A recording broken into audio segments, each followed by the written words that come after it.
कैसे हो आप सब? आई होप सभी अच्छे होंगे और आप सभी का रिवीजन भी अच्छी तरह चल रहा होगा। तो देखिए, हम यहाँ पर जो अभी हमारे DSSS में मेरे सेंट्रल एग्जाम चल रहे हैं उनकी हम यहाँ पर क्वेश्चन प्रैक्टिस कर रहे हैं। तो आज हम अपना नेक्स्ट पेपर को स्टार्ट करेंगे।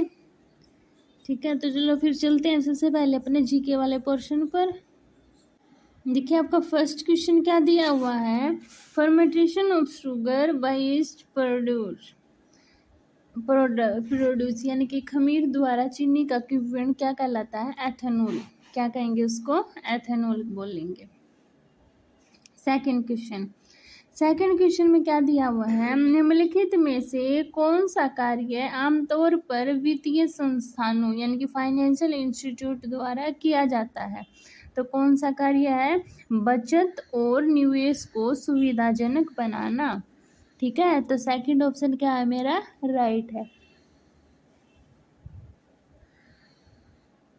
थर्ड क्वेश्चन देखिए, आपके पास ये एक्सप्रेशन दिया हुआ है, इसको आपकी साइंटिफिक नोटेशन बनानी है। तो क्या बनेगी इसकी, डी। ठीक है, अभी देखिए फोर्थ क्वेश्चन में क्या दिया हुआ है, आर्कियोलॉजिस्ट यानी कि पुरातत्ववादियों को लूनी नदी के किनारे स्थित स्थलों पर पूरा पाषाण काल के उपकरण मिले। तो कहाँ पर मिले हैं वो आपको, राजस्थान में। कहाँ मिले हैं आपको, राजस्थान में मिले हैं। ठीक है, अभी फिफ्थ क्वेश्चन देखिए। फिफ्थ क्वेश्चन में क्या दिया हुआ है, the short run marginal cost यानी कि अल्प अवधि सीमांत लागत की गणना निम्नलिखित में से किसके द्वारा की जाती है, change in total cost upon change in output यानी कि कुल लागत में परिवर्तन अपॉन में आउटपुट में कितना चेंज आया है। ठीक है, सिक्स क्वेश्चन देखिए। सिक्स क्वेश्चन में क्या दिया हुआ है, भारत की विदेशी नागरिकता OCI योजना को भारत के नागरिकता अधिनियम में निम्नलिखित में से किस वर्ष संशोधन के माध्यम से पेश किया गया था। तो ये आपका 2005 में प्रवेश किया गया था। ठीक है, इनकी भारत की विदेशी नागरिकता योजना को भारत के नागरिकता अधिनियम में निम्नलिखित में से किस वर्ष में संशोधन अधिनियम में पेश किया गया था।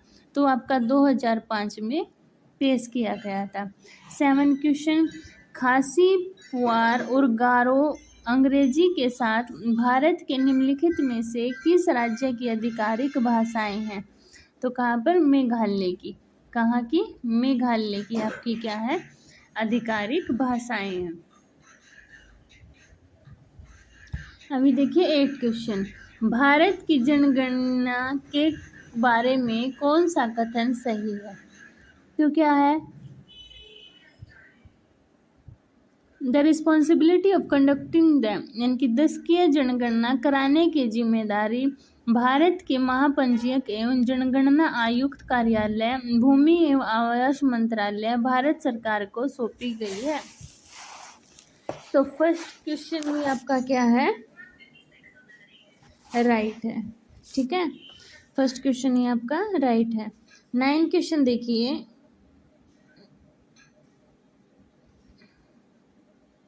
9 क्वेश्चन में आपका क्या दिया हुआ है, केरल राजभाषा अधिनियम केरल राज्य के आधिकारिक प्रयोजनों के लिए मलयालम और अंग्रेजी को भाषा के रूप में अपनाने का प्रावधान कब किया गया था। कब किया गया था, ये आपका 1969 में किया गया था। कब किया गया था, 1969 में। अभी देखिए आपका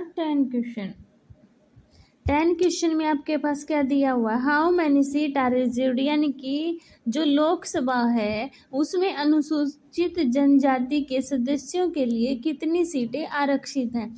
यानी कि लोकसभा में अनुसूचित जनजाति के लिए कितनी सीटें आपकी आरक्षित हैं, 47 सीटें। ठीक है, अभी देखिए 11 क्वेश्चन में क्या दिया हुआ है, कलिंग किसान सिल्वर कार्ड को विशेष रूप से निम्नलिखित में से डिजाइन किया गया है। तो किसके लिए डिजाइन किया गया है? एक्सटेंड क्रेडिट यानी कि छोटे और सीमांत किसानों को ऋण प्रदान करना। ठीक है, यानी कि कलिंग किसान सिल्वर कार्ड विशेष रूप से निम्नलिखित में से डिजाइन किया गया किसके लिए? छोटे और सीमांत किसानों को लोन देने के लिए, यानी कि क्रेडिट ऋण देने के लिए। 12 क्वेश्चन, जलवायु परिवर्तन प्रदर्शन सूचकांक CPPI 2025 में भारत का स्थान क्या है? तो भारत का स्थान है 10वां। कौन सा है आपका? 10वां। 13 क्वेश्चन क्या है? मौलिक अधिकारों के अनुच्छेद 19 के तहत गारंटीकृत 6 अधिकारों को राष्ट्रीय आपातकाल के दौरान केवल निम्नलिखित आधारों पर निलंबित किया जा सकता है। किस पर? युद्ध और कोई भी एक्सटर्नल इमरजेंसी आती है, ठीक है, उस पर क्या है? निलंबित किया जा सकता है। अभी देखिए आगे आपका 14 क्वेश्चन। तो 14 क्वेश्चन में आपका क्या दिया हुआ है?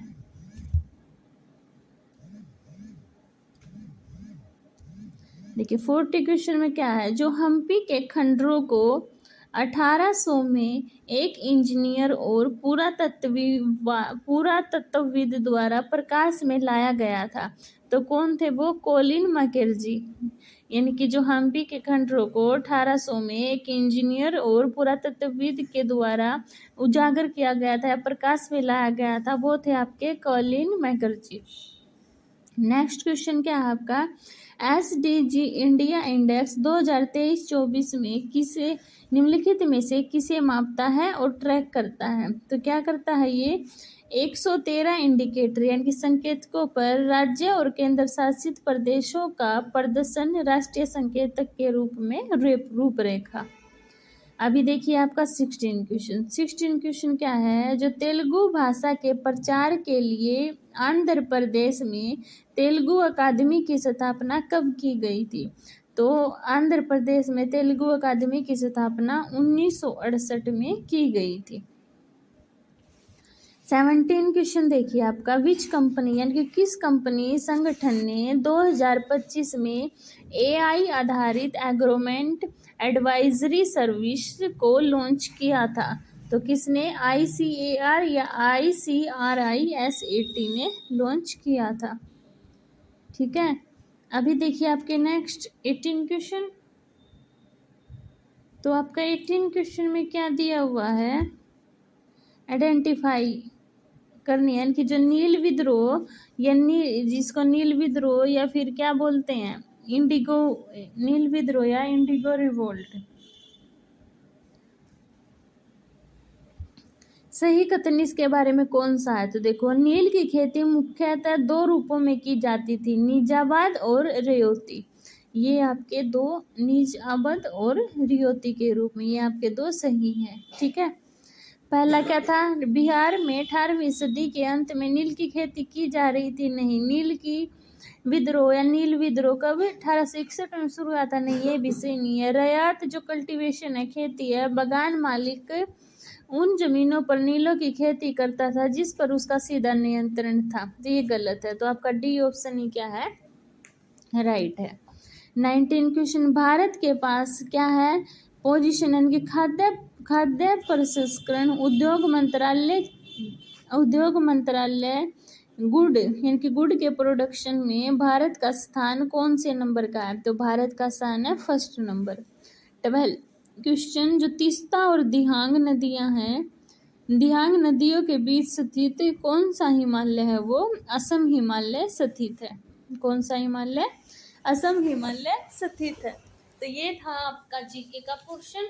अभी चलते हैं हम अपने हिंदी वाले इंग्लिश वाले पोर्शन पर। अभी देखिए, अभी आपका फर्स्ट क्वेश्चन है। फर्स्ट में आपको इनकरेक्ट स्पेल्ड वर्ड बतानी है। तो नेसेसरी की स्पेलिंग सही है, एलोकेशन की भी सही है, इरिलेवेंट की भी स्पेलिंग सही है, बिगिनिंग की आपकी स्पेलिंग गलत है। सेकंड क्वेश्चन में आपको एंटोनिमी बताना है डूबियस का। तो डूबियस का एंटोनिमी होता है आपका सर्टेन। क्या होता है? सर्टेन। नेक्स्ट में आपका थर्ड में 1 वर्ड सब्स्टिट्यूट है। क्या है? A scientist who study the relationship between organism and their environment, तो उसको बोलेंगे इकोलॉजिस्ट। क्या बोलेंगे? इकोलॉजिस्ट। फोर्थ क्वेश्चन, फोर्थ में आपको इडम बताना है कट टू द चेस, तो कट टू द चेस का इडम बनेगा गेटिंग टू द पॉइंट। क्या? Getting to the point. Fifth question, fifth question क्या है? Of the two solution you presented which do you think is feasible, यानी कि is more feasible. क्या आएगा? More feasible. तो सी ऑप्शन आपका right है। सिक्स क्वेश्चन में हमें इसको पढ़कर ये बताना है कि कौन सा डिस्क्रिप्शन इसको फिट बैठता है। तो इसको आप पढ़ लेना। तो क्या बैठेगा इसके ऊपर? बिल्ड ग्रोसोमोन। ठीक है, इसको देख लेना आप। अभी देखिए सेवंथ क्वेश्चन, सेवंथ क्वेश्चन में आपको प्रेडिक्शन का एंटोनिमी बताना है। तो इसका क्या बनेगा? अवर्जन। क्या बनेगा? अवर्जन। अभी एट क्वेश्चन में आपके पास पैराजम्बल है। तो देखो पैराजम्बल का consequently the theory proposed has garnered and considerable support. A से नहीं स्टार्ट होगा और बी से भी नहीं होगा, सी से होगा। Pioneering research was initiated to explore the anomaly in quantum fluctuation after extension experiment. C के बाद डी आपका फर्स्ट ऑप्शन में है। ठीक है, इसको आप पढ़ लेना। 9 क्वेश्चन में आपको पैराजम्बल दिया हुआ है। This is not only improve efficiency, तो पी से स्टार्ट नहीं होगा, है ना। Automation has become in integration of modern industry, तो क्यू से स्टार्ट हो गया, तो सारे कैंसिल हो गए। एक ही आपका डी ऑप्शन राइट हो गया। अभी देखिए 10 क्वेश्चन, 10 क्वेश्चन में आपको फिलअप करना है the child felt dash after telling a lie to his parents. तो क्या आएगा? द चाइल्ड फेल्ट अशेम्ड, यानी कि जो बच्चा है महसूस करता है क्या झूठ बोलने के बाद अपने पेरेंट्स को, तो अशेम्ड यानी कि शर्म महसूस करता है ना। 11 क्वेश्चन में आपको इडम बतानी है एट वन बीट्स एंड, तो इसकी इडम बनेगी at a loss to know how to processed, तो सेकंड ऑप्शन क्या है आपका? राइट है। 12 क्वेश्चन देखिए, 12 में आपको फिलअप करना है Vikram gave in dash speech, adjective fill up करना है। तो क्या आएगा? इंस्पायरिंग, यानी कि जो विक्रम है उसने इंस्पायरिंग स्पीच दी है। 13 क्वेश्चन में आपको आर्टिकल फिलअप करना है they discuss the change needed in the organisation, तो आपका बी ऑप्शन क्या है? राइट है।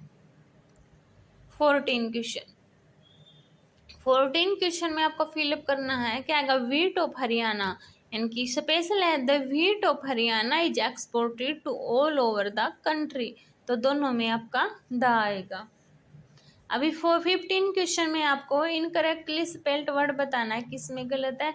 एपिडेमोलॉजी क्या है आपका? गलत है। डिटर्मिनेंट सही है, बायोस्टैटिक सही है, इक्विटी सही है। अभी आपका पैराग्राफ दिया हुआ है न्यूट्रिशन वाला, इसको सभी रीड आउट करो। देखो 15 क्वेश्चन का है what is the primary energy source for the body, तो देखो carbohydrate are the body primary energy source, तो कार्बोहाइड्रेट आपका सही आंसर है। अभी what are the fat important for the body, तो फैट हमारी बॉडी के लिए क्यों है? देखो फैट डिस्पाइट देयर नेटिगेशन reputation and crucial for energy storage, तो क्या आएगा? They help in energy storage and insulation, है ना। तो 17 का सी ऑप्शन क्या हो गया मेरा? राइट हो गया। अभी anaemia is केस्ड by the deficiency of, सभी को पता भी होगा कि एनीमिया किसकी कमी से होता है? आयरन की कमी से होता है ना, तो सी ऑप्शन क्या है आपका? राइट है। 19 अभी क्या है what is the role of fibre in nutrition, तो क्या रोल है fibre in nutrition? Aids digestion, digestion के लिए यूज होता है। अभी आपका 20 क्वेश्चन, 20 क्वेश्चन को करिए read up. Select the way by which to prevent chronic disease with diet, तो क्या आएगा? By intake of nutrient rich food, तो सी ऑप्शन क्या है आपका? 20 क्वेश्चन का राइट है। तो ये थे आपके जीके के क्वेश्चन। अभी आते हैं हम हिंदी वाले पोर्शन पर। तो हिंदी का फर्स्ट क्वेश्चन देखिए, दिए गए वाक्यांश के लिए निम्न में से एक शब्द होगा, वह धन जो आधिकारिक राज्य से रूप से राज्य को मिलता है तो उसको बोलते हैं राजस्व। क्या बोलेंगे? राजस्व। सेकंड क्वेश्चन, किस अंश में त्रुटि है? भारत के गांव, तो देखो गांव है, गांव ऐसे नहीं होता ना, गांव के ऊपर क्या है, ऐसे होगा, है ना, तो ये आपका गलत डी ही हो गया। 3, पर्याय बताना, कूड़े, कूड़े का पर्यायवाची क्या होगा? कचरा। 4th क्वेश्चन, वाक्य के किस अंश में अशुद्धि है? उसकी आप बीती सुनकर मैं द्रवीभूत हो गया, तो द्रवीभूत क्या है आपका? गलत है।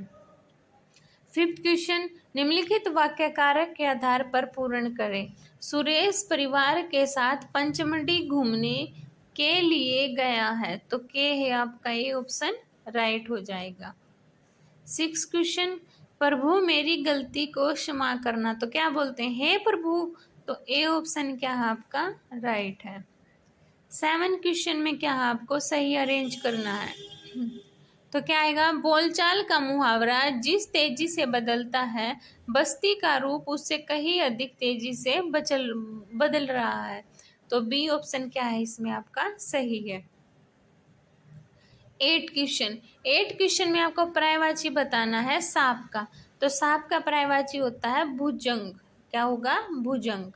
9 क्वेश्चन में आपको मुहावरे के सही अर्थ वाला विकल्प का चयन करना है। तीतर की बोली, तो तीतर की बोली का अर्थ होता है, मीनिंग होता है क्या? अर्थहीन बात, तो ए ऑप्शन क्या है आपका? राइट है। 10 क्वेश्चन देखिए, वाक्य कारक के आधार पर पूर्ण करें। हमारा राष्ट्रीय गान जन गण मन राष्ट्रीय पर्व पर गाया जाता है, तो पर आएगा, सी ऑप्शन आपका राइट है। 11, गोद भरना मुहावरे का सही अर्थ है, तो गोद भरना मुहावरे का सही अर्थ है संतान होना। 12 क्वेश्चन, निम्नलिखित वाक्य कारक के आधार पर पूर्ण करें। आज भी हिंदी भारत संघ का राजभाषा नहीं की राजभाषा है, तो आपका बी ऑप्शन क्या हो गया? राइट हो गया। 13 क्वेश्चन, दिए गए वाक्यांश के लिए निम्न में से एक शब्द होगा। नित्य दीन दुखियों को भोजन देने की व्यवस्था, तो उसको बोलेंगे सदावर्त। क्या बोलेंगे? सदावर्त। 14 क्वेश्चन में शुद्ध वाक्य का चयन करना है, तो देखो, नागरी प्रचारिणी सभा ने हिंदी प्रचार में बड़ी महत्वपूर्ण भूमिका अदा की है, तो सी ऑप्शन क्या है आपका? राइट है। 15 क्वेश्चन, वाक्य आकारक के आधार पर पूर्ण करें। जीवन के प्रत्येक क्षेत्र में आचरण की महिमा अपार है, तो में आपका राइट ऑप्शन हो जाएगा। अभी देखिए आपका पैराग्राफ आता है, इसको रीड करिए।